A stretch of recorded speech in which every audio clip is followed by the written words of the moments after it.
Good morning and welcome to the Core Connection. I'm Mira Rubin here with you on Enlightened World Network. And today's topic is cleaning up and what kind of space that can create emotionally, spiritually, let alone physically, how they interact with each other. Good morning, Rosalind. Welcome. So good to start the week with you and with everybody else who's joining us. We're going to talk about cleaning up and how that is more than a metaphor. So before we get started, sorry, I got cat hairs stuck on me. Before we get started, let's take a minute or two to get present. Let's take a deep breath in through your nose and hold it. And imagine clean, crisp oxygen flooding your lungs, flowing into your bloodstream, nourishing all your cells and your organs, bringing vital life energy to your body and being.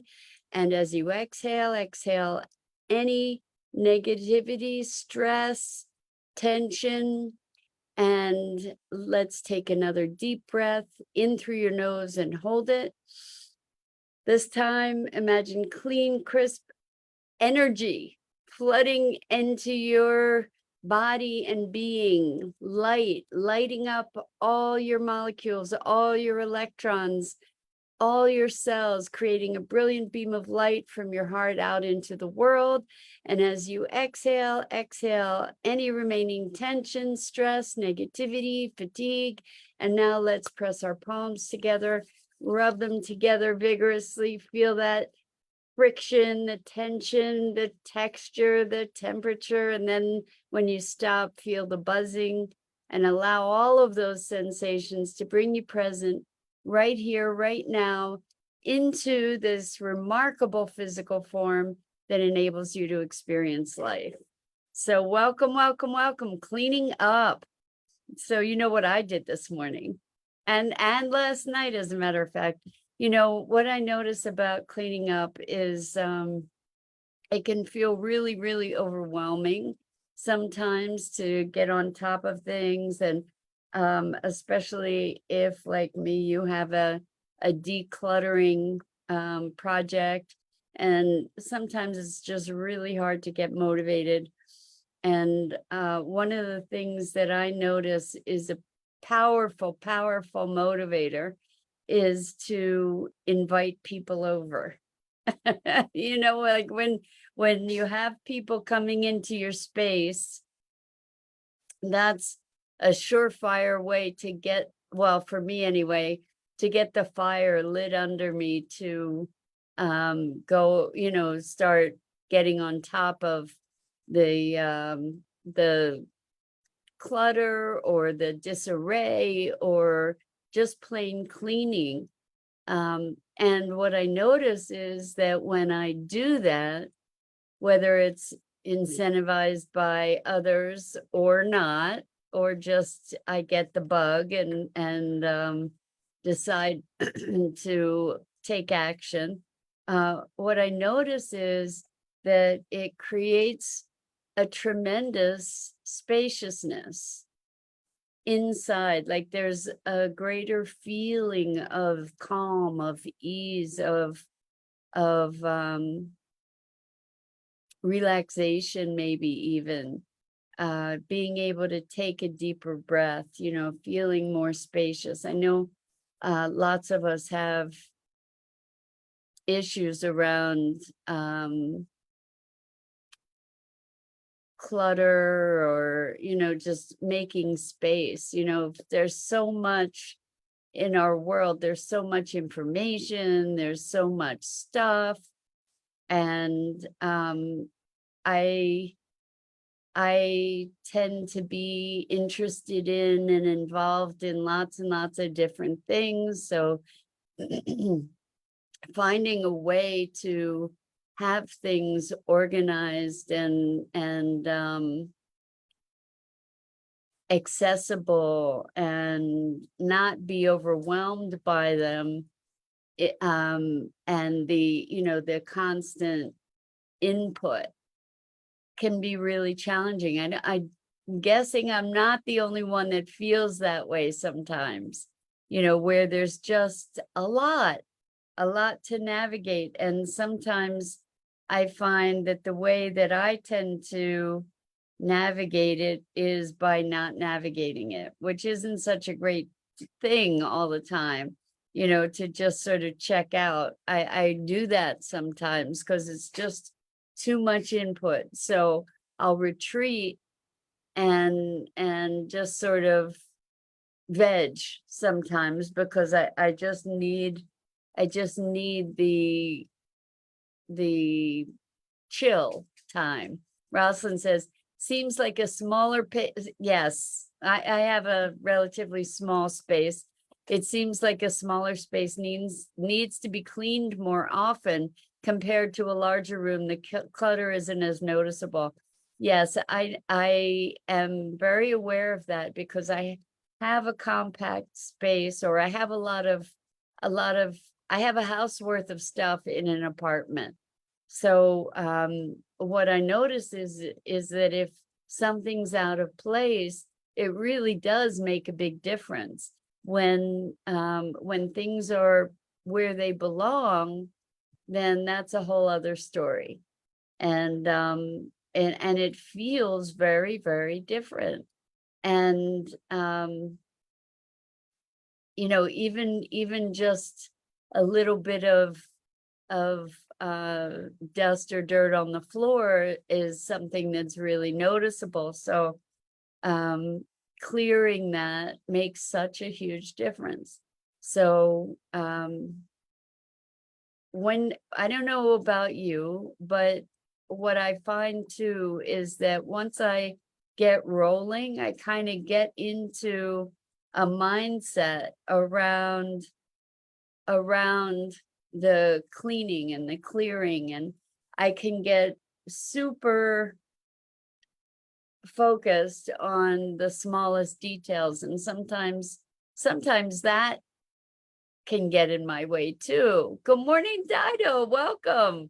So good to have you here with us this morning. We're talking about cleaning up and making space and reducing clutter and making things organized and clean, and the spaciousness that it creates internally when we do that. Like, there's just sort of an ability to breathe easier. And it's interesting because I've been starting to go through stuff to weed it out, and I've been going through books, and I've got boxes of books that I've packed up that I'm giving away. And so now there's piles of boxes, and then there were boxes that were empty, like everywhere too. And getting that consolidated, it's amazing how I didn't even realize what an impact it was having on my state of mind to have all the stuff everywhere, and how much better it feels to be relieved of it, everything everywhere, and to feel even more connected to the space. Because I guess I don't know, let me know if this is something you do, if things are too much of disarray, I kind of disconnect. I kind of, like I said before, I kind of chill out or zone out, or just dissociate. And so when things are more orderly and clean and neat and all of that good stuff, there's a peacefulness that comes with it for me. And I forget that sometimes, that there's really a sense of greater ease, that then leaves space to be able to put my attention on things more clearly. And so I'm wondering if this is just me. I'm guessing it isn't, but when we I'm very visual, and so creating a pleasing space is really important to me. And having things that when I look at them, give me pleasure, like beauty is something that is really nurturing to me. So when the space is in disarray, even if there's a lot of stuff, but it's organized and neat and appealing, that's great, that's fine. But sometimes, it gets out of hand, and it's always a reflection, a two-way reflection, I find, for me anyway, that the space reflects my state of mind, my state of mind reflects the space. Some, like it's not always 100%, but if my space is in big disarray, I know there's stuff going on for me as well. And when I am able to bring it into harmony, that's reflective of my bringing myself into harmony in some way too. So if you guys, by the way, are putting in comments and I'm not responding, please go to the Enlightened World Network Facebook page or YouTube channel, and you can put your comments in there, and I'll be happy to respond. So, it's interesting when people have a housekeeper, someone who comes to clean, they often clean before the cleaner gets there. And, I think it's an interesting phenomenon that just having somebody, I don't currently have a housekeeper, but having somebody who serves as a housekeeper, I can see where that could serve to keep you or keep me or keep one in line to keep up with stuff, right? Because you have somebody coming in who's gonna be cleaning, so you don't want them to have to be wasting their time trying to move around stuff that they can't navigate, right? So Rosalind says, I tidy the inside when I have guests over, but I put stuff away that I normally wouldn't think to stow away. Yeah, I you know what, I'm kind of that ilk too. But one of the biggest things that one of the biggest things that accumulates for me is books. And so now that I've made these boxes of books that I'm giving away, it has made more space on my shelves for all the books that were piling up everywhere else. So I actually relocated those books, and that was pretty awesome. And I hear you about putting stuff away that you wouldn't normally stow away. And then I wonder if that changes the behavior to make those things get stowed away more often. I actually don't have space to stow some of the stuff that I have. I have it in my kitchen. I have this is how big my counter space is, literally. I bought a kitchen cabinet and a piece of countertop that sits on that. And then the rest is, there's a drain board and there's the stove. So, I have some kitchen appliances and not much space to be holding them. So yeah, it makes things a little bit challenging as far as where to put stuff. Rosalind says, during the stay-at-home measure, I could see why home improvement went up. People were sitting at home looking at their stuff, right? And giving stuff away. I think it was also when a lot of organizations stopped receiving books, for example, because maybe everybody was clearing out their space. I'm a little slow on the draw. It's taking me till now to start doing that in a bigger way. But that's my project for the next year, is to really clear out stuff. And it's something that up until now I kind of felt very overwhelmed by. And now all of a sudden I'm kind of starting to feel some excitement about it, which is pretty cool. It's really, really cool to feel some excitement about it and to give myself that period of time to address all the stuff. So, yeah,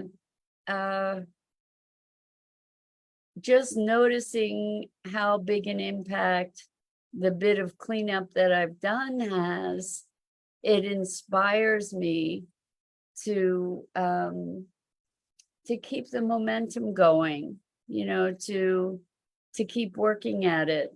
The thing is, I don't just want to throw stuff out. I want to find homes for it. And that's challenging. Although I know that there are groups called Buy Nothing. I think that's the name of it. And there are different groups in different areas where people can put up stuff that they're giving away and share that stuff with people that would want to come get it.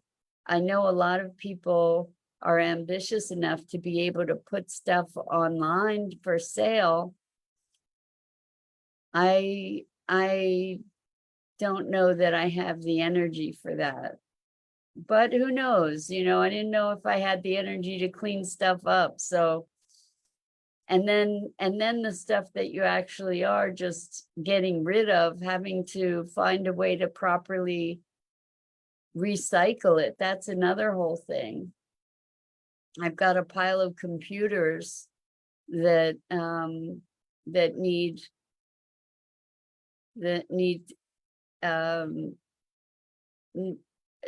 some kind of recycling, but I don't want to, I want to get rid of the hard drive or clear the hard drive in case there's any sensitive information on them. So I believe Best Buy actually has a recycling program for old computers, but I don't think they take monitors. So finding a way to get rid of monitors is a challenge. The normal recycle centers don't take monitors and TVs. So I don't know what you do to recycle them yet. But that's part of my challenge, is getting everything recycled. I would love to have somebody that I could just give stuff to and say, here, recycle this. Like how I was looking up last night when I couldn't sleep. I was looking up, how do you recycle VHS tapes and cassette tapes? Because I have a bunch of these things, VCR tapes, CDs, stuff like that. Is there a way to actually recycle them, or do they just go to landfill? And what I did find is that there are some veterans organizations that will potentially receive video tapes, and I'm talking about videotapes that have been personally recorded, that I don't want to share that information. I want to destroy it, but I want to be able to properly recycle it. I don't know how to go about doing that yet. So interesting thoughts. Part of cleaning stuff up is, I know a lot of people just get a dumpster and put stuff in a dumpster, but I don't really feel good about doing that. So I'm researching ways to be able to dispense with these things. I even discovered that books, if you have hard-covered books, The only way that they can be recycled is if you take the covers off and separate the pages from the binding. That the hardcover isn't recyclable. I guess softback books are, but not hardcover books. So you would think that there might be schools or libraries, or, our library has always had book sales. I don't know if they've started receiving books again. I need to touch base with them. And then how about old cassette tapes that have all these trainings and stuff on them? What do you do with that? I imagine there are still people that have cassette players that would enjoy those recordings. Do you guys encounter these kinds of issues? Just throwing stuff away, because there is no way. That's the problem. It's landfill. Or we find other people that want to use these things, that want to, finding homes for things. So Dido says, I'm fortunate to live in an area for hard to recycle items, but yes, I don't know about VHS tapes and cassette tapes, right? Yeah, there are some facilities that you can send things to shred them, but I don't know what then happens. My thinking is probably that it just gets shredded and put into landfill, which is pretty awful. So that's been a little bit of an impediment for me.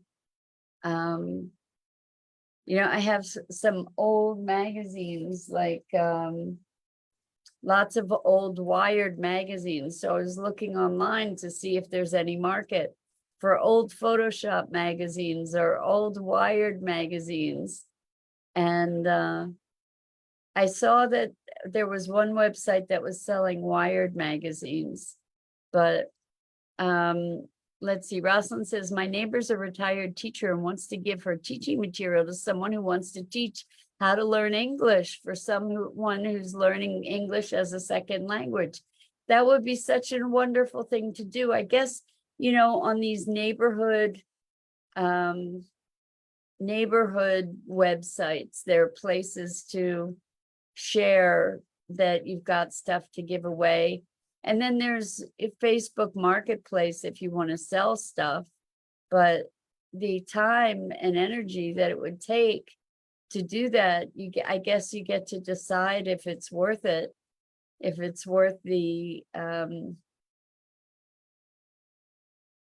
time and energy, right?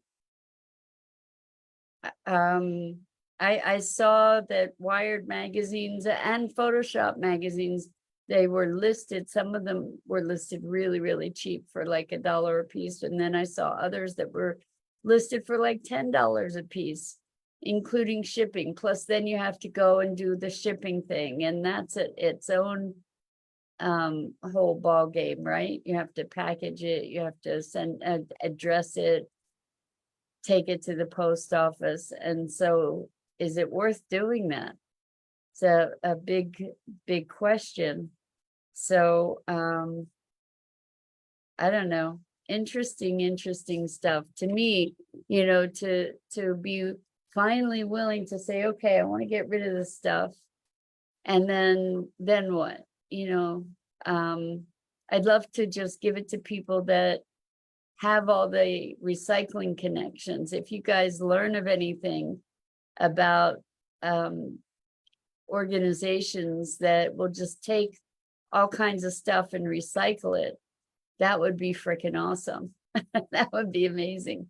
Anyway, cleaning up, it's got its challenges, like what does it mean to get rid of stuff, and also creating that spaciousness for ourselves, right? It's a gift. It's a gift that we can give ourselves. Anyway, that's my thought for this morning.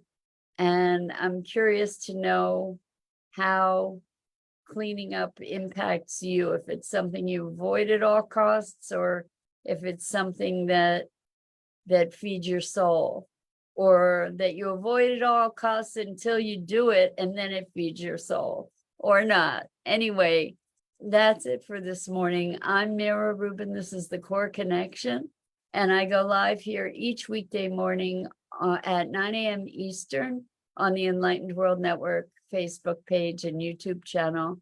And I invite you to please check out all the other awesome programming on Enlightened World Network, EWN One with the Earth, and Enlightened World Living. So much love to you, so much appreciation. Thanks, guys, for being with me and spending this time and engaging. I do so appreciate our time together. Until we meet again.